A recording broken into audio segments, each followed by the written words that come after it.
भाग 4 नीति निषेधक तत्वों के बारे में जानते हैं। अनुच्छेद 36 से 51 तक में नीति निषेधक तत्वों का उल्लेख किया हुआ है। जो नीति निषेधक तत्व हैं, इनको जो संविधान है उसने एक सलाह के रूप में हमें दिया हुआ है, मतलब कि सम राज्य को एक सलाह दे रहा है, सरकार को, राज्य की सरकार जो है वो उसको एक सलाह के रूप में मिलता है। क्या? डीपीएसपी। क्यों? क्योंकि ये सरकार या राज्य मानने के लिए बाध्य नहीं है। इसको बस संविधान सभा जो है वो ये चाहती थी कि ऐसा हो, लेकिन ये हो तब जब आपके पास ऐसी सुविधाएं उपलब्ध हों। जैसे कि क्या कहते हैं कि आइबर जेनिंग्स ने इसको कहा हुआ है कि ये संविधान सभा की पवित्र इच्छाएं हैं। पवित्र इच्छाएं इन द सेंस कि उनकी इच्छा थी कि ऐसा हो, बट तभी हो जब उनके पास सुविधाएं उपलब्ध हो, या राज्य इसको मानने के लिए बाध्य नहीं है। हमारी या संविधान की इच्छा है कि आप करिए, और बाकी आप पर डिपेंड करता है। Second is the granule Austin. इन्होंने कहा कि जो डीपीएसपी है ये भारतीय संविधान की आत्मा है। तीसरा, जैसे केटी शाह ने कहा कि इसे एक ऐसा चेक कहा जो जिसका भुगतान बैंक अपनी सुविधा अनुसार करेगा। सुविधा अनुसार इसलिए करेगा, इसलिए इनको कहा क्योंकि राज्य अपनी सुविधा के अनुसार ही इनका पालन करेगा। मतलब जब भी राज्य के पास सुविधाएं हों, जब भी राज्य के पास ऐसी व्यवस्थाएं हो पाएँ, जब भी राज्य इनका पालन या इनको मानने योग्य हो जाए, तभी वो माने। कोई उसके ऊपर ज़बरदस्ती नहीं है। लेकिन अगर कुछ नई नीति बना रहा है, या सरकार कोई नई नीति बनाती है, तो इनको एक बार देख सकते हैं या इनको अनुसरण कर सकती है। ठीक है, इसलिए डीपीएसपी का निर्माण किया गया था, या डीपीएसपी को लिखा गया, बनाया गया। इसको 3 भागों में बांटा गया। 3 भागों में आर्थिक और सामाजिक ऐसे ऐसे अनुच्छेद हैं जिनमें आर्थिक और सामाजिक सिद्धांतों को रखा गया है। गांधीवादी सिद्धांत है, मतलब गांधी जी के अनुसार कुछ ऐसे सिद्धांत थे। थर्ड इज़ द उदारवादी सिद्धांत थे। इसे 3 पार्ट्स में डीपीएसपी को रखा गया है।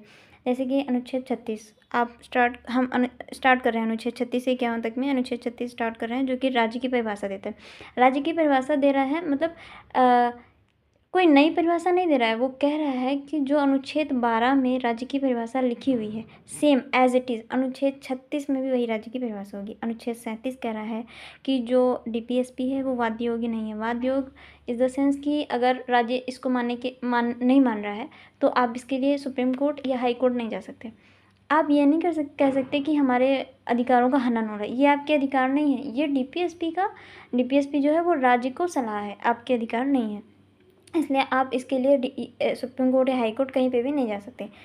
थर्ड कह रहा है अनुच्छेद 38, राज्य लोक कल्याणकारी राज्य की स्थापना करे। ऐसा राज्य बनाए या ऐसी नीतियाँ बनाए जिससे लोगों का, मतलब बहुतायत लोगों का कल्याण होना चाहिए। समाज को देखते हुए वो ऐसे नीतियों का पालन करे। अनुच्छेद 39 कहता है, 39 के तहत 6 सब क्लॉजेज आते हैं, 6 आते हैं, जैसे कि 6 रखे गए हैं ना।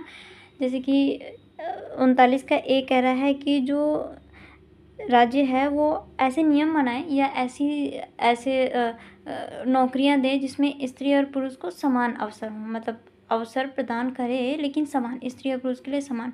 दूसरा कह रहा है कि जो राज्य है वो प्राकृतिक संसाधनों के स्वामित्व और नियंत्रण की रक्षा करे, या स्वामित्व में मतलब जितने अधिक से अधिक लोगों की भागीदारी होनी चाहिए उसमें। ऐसा नहीं है किसी एक व्यक्ति के हाथ में उसका दे दिया। मतलब जैसे कि राज्य के प्राकृतिक संसाधन क्या हो सकते हैं, जैसे बहुत सारे ऐसे राज्य हैं जहाँ पर, ऐसे राज्य हैं हमारे भारत में जहाँ कोयला उत्पादक क्षेत्र है ना। ये इन जहाँ पे भी पाया जा रहा है वहाँ पे उन लोगों की भागीदारी होनी चाहिए। थर्ड कह रहा है कि आर्थिक संसाधनों का केंद्रीकरण नहीं होना चाहिए, मतलब उन पर रोक लगाए। चौथा कह रहा है स्त्री पुरुषों के लिए समान कार्य और समान वेतन। एक कार्य के लिए स्त्री और पुरुष दोनों ही अगर एक ही कार्य को कर रहे हैं तो उसके लिए दोनों को समान वेतन मिलना चाहिए, किसी को ज़्यादा किसी को कम नहीं मिलना चाहिए। ये राज्य को मानना चाहिए, ये राज्य का दायित्व है, ऐसा होना चाहिए। श्रमिकों की शक्ति और स्वास्थ्य की सुरक्षा को देखते हुए राज्य को कार्य करना चाहिए। बच्चों को स्वस्थ और गरिमायुक्त वातावरण उपलब्ध कराना चाहिए। ये अनुच्छेद 39 था। 39A जोड़ा गया है इसमें। 42वें संविधान संशोधन 1976, जितने भी संविधान संशोधन ए वाले जोड़े गए हैं वो 42वें संविधान संशोधन 1976 के तहत ही जोड़े गए हैं। जैसे कि 39A जोड़ा गया है, समान व निःशुल्क विधिक सहायता। समान व निःशुल्क विधिक सहायता मतलब समान न्याय होना चाहिए सबके साथ। निःशुल्क विधिक सहायता मतलब किसी को सलाह देने के लिए निःशुल्क, जैसे कि निःशुल्क क्या कहते हैं वकील उनको उपलब्ध कराया जाए, ये राज्य का दायित्व बनता है। जो वकील कर पाने में सक्षम नहीं है, ठीक है, उनके लिए। अनुच्छेद 40 कह रहा है ग्राम पंचायतों का गठन। ग्राम पंचायतों का गठन, जैसे हर राज्य में एक ग्राम पंचायत होनी चाहिए, हर राज्य में, मतलब हर गांव में ग्राम पंचायत होनी चाहिए, लेकिन ये मानने के लिए राज्य बाध्यकारी नहीं है। जैसे कि मैंने बताया कि जो नीति नियंत्रक तत्व हैं, इनको मानने के लिए राज्य बाध्यकारी नहीं है। राज्य को सलाह थी, जो चाहे वो मान सकता है। जैसे कि दिल्ली ने नहीं माना, उनको ज़रूरत नहीं थी शायद, इसलिए उन्होंने ग्राम पंचायतों को नहीं स्वीकारा, उनका गठन उन्होंने नहीं किया है। अनुच्छेद 41 क्या कह रहा है?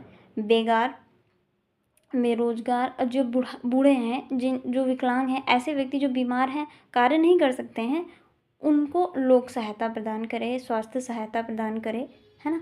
शिक्षा हेतु सहायता प्रदान करना का जो दायित्व है, ये किसका है? राज्य का है। ऐसा सलाह है बस, ठीक है। अनुच्छेद 42 कह रहा है कि सभी को कार्य की मानवोचित और न्याय संगत दशाएं उपलब्ध हो। मानवोचित इस द सेंस कि मानव के लिए जो उचित हो, ऐसी जॉब्स, ऐसे अवसर जहाँ पे मानव के लिए उचित हो, मानव को उसमें हार्म न हो, ऐसे कार्य उपलब्ध कराए सरकार, ठीक है। तथा प्रसूति सहायता उपलब्ध कराए। हाँ, हालांकि प्रसूति सहायता उपलब्ध कराती है सरकार, ठीक है, अभी करा रही है।